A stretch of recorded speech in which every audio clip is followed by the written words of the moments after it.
Hi കൂട്ടുകാരെ, നമ്മൾ രാവിലെ കുരികിലാൽ ഭഗവതി ക്ഷേത്രത്തിലേക്കാണ് പോകുന്നത്. പാലം കാണുമ്പോൾ തന്നെ എല്ലാവർക്കും അറിയാം അല്ലേ, അമ്പലത്തിലേക്കുള്ള വഴിയാണെന്ന്. നമ്മൾ അമ്പലത്തിലെത്താറായിട്ടുണ്ട്. ഇന്ന് രാമായണ മാസാചരണം സമാപനമാണല്ലോ. അപ്പോൾ അതോടനുബന്ധിച്ച് നമ്മുടെ അമ്പലത്തിലും രാമായണ പാരായണ മത്സരവും രാമായണം പ്രശ്നോത്തരിയും ഒക്കെ നടത്തുന്നുണ്ട്. ഇത് കണ്ടോ, വിജയികൾക്കുള്ള മൊമെൻറ്റോയാണ് നിരന്നിരിക്കുന്നത്. നമ്മൾ അമ്പലത്തിൽ വന്ന് തൊഴുത് പ്രാർത്ഥിച്ച് ഇനി രാമായണ പാരായണ മത്സരമൊക്കെ കാണാമല്ലോ എന്ന് വിചാരിച്ച് അങ്ങനെ ഇരിക്കുവാണ്. ഇന്നലെ ഞാൻ അമ്പലത്തിൽ വന്ന് രാമായണമൊക്കെ വായിച്ചിട്ടുണ്ടായിരുന്നു.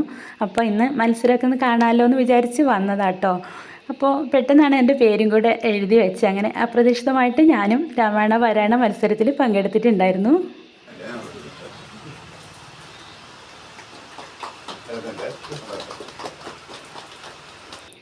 അങ്ങനെ അപ്രതീക്ഷിതമായി കിട്ടിയ ഒന്നാം സമ്മാനം മൊമെൻറ്റോയൊക്കെ ആയിട്ട് നമ്മൾ വീട്ടിലേക്ക് പോകുന്നുണ്ട്.